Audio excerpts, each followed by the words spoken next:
Hey folks, my name's Ed Travers. My pronouns are he, him, and his. I'm an Anglican priest serving in the beautiful parish of St. Margaret of Scotland that sits on the ancestral and on the unceded territory of the Mi'kmaq people. Gwe. A friend of ours on the channel, a friend of mine, friend of ours, a friend of ours on the channel, they left a comment today. Now this person, I found them to be very quick, I found them to be very witty, I found them to be very pointed and challenging. They left a comment. And the comment was along the lines of, and I apologize, I'm paraphrasing, but it was on the lines of how many churches out there are drugging their congregations? How many churches out there are drugging their congregations? It's got to be more than one or two, right? Now, I first read that and went, no, come on now. And I thought about it.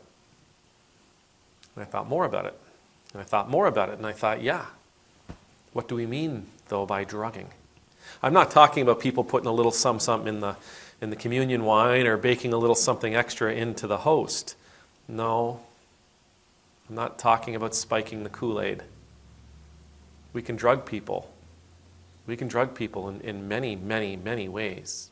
And it doesn't have to be with a chemical from outside of our own bodies even, or a chemical from outside of their own bodies. We can drug people using their own central nervous system, by triggering their central nervous system into releasing chemicals into their system. Chemicals that make them feel superhuman, make them feel alive. When a human body is stressed, when a human being is stressed to a certain extent, the central nervous system will release adrenaline and cortisol. And adrenaline, well, adrenaline's that thing that if you go outside and you see your car, that your car has fallen on the person working on it, your child, say, that's working on it. Adrenaline is the thing that helps your 125-pound frame pick up a 2,000-pound vehicle off your child, like it was nothing. Right? Adrenaline is that thing that makes you capable of doing what would seemingly be impossible things, massive feats of strength. Adrenaline, our cardiovascular system opens up, it opens wide, it starts operating incredibly powerfully. Our oxygen intake becomes more efficient. Our bloodstream pumps, our vascular system actually expands so that more blood can flow throughout our system. Our heart beats faster. Our lungs become fuller. We feel powerful. Now, adrenaline is a healthy and important part of our physiology.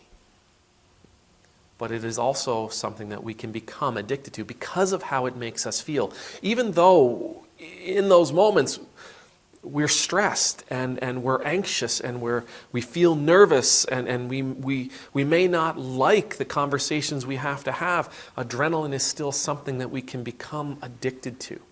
It can become something that we feel the need for.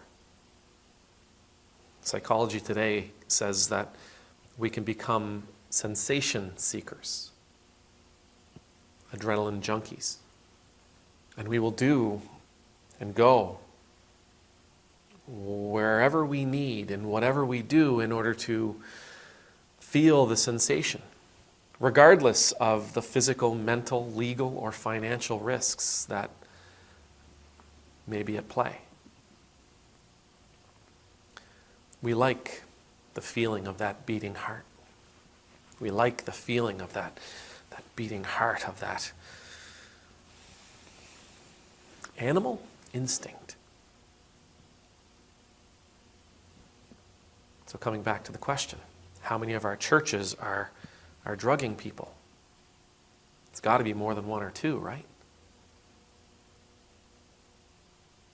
Yeah, the number's thousands. The number is thousands.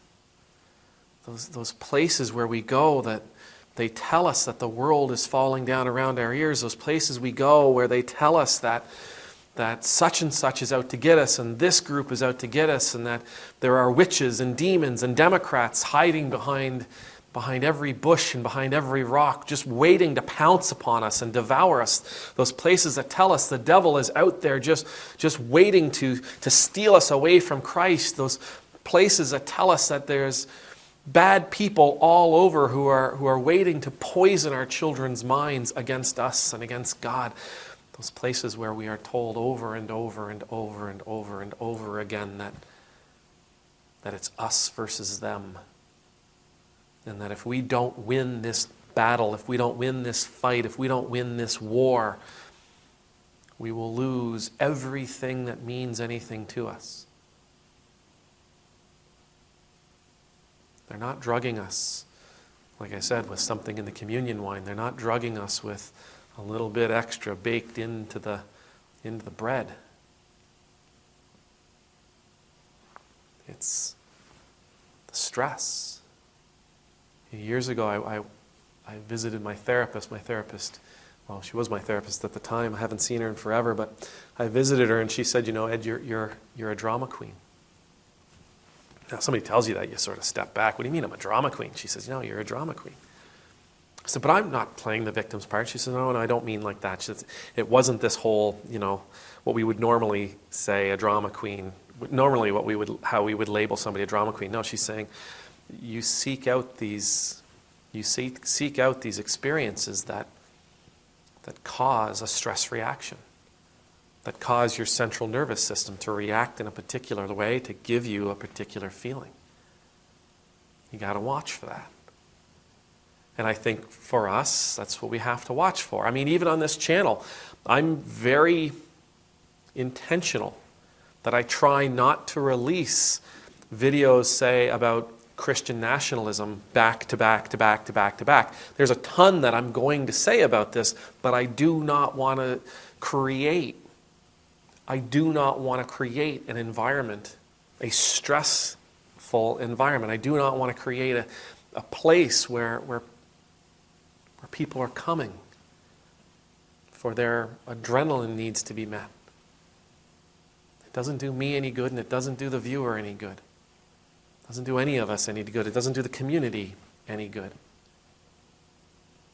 There are places out there. There are churches out there where they're trying to get people fired up. They're trying to make people afraid.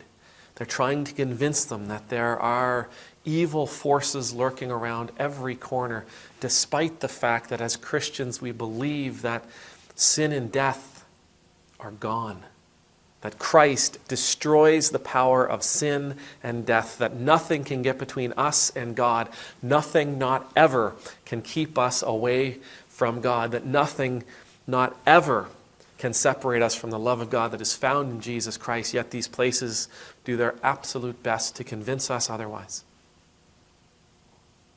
They're trying to trigger a stress reaction. They're trying to get our hearts beating faster. They're trying to get our lungs expanding and accepting and absorbing more oxygen. They're trying to make us feel alive by making us feel threatened.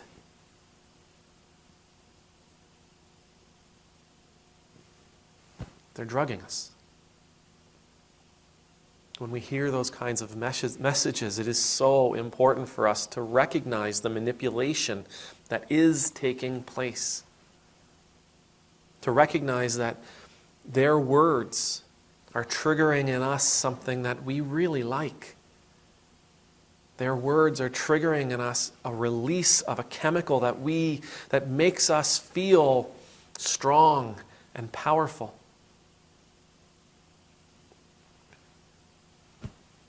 But at what cost? How far from the gospel are we willing to go? How far from the true church are we willing to stray in order to be drugged? May the Lord bless you. May the Lord keep you. May the Lord's face be made to shine upon you and be gracious to you. May the Lord's countenance be lifted up to you. May you always know the peace of being in the Lord's presence.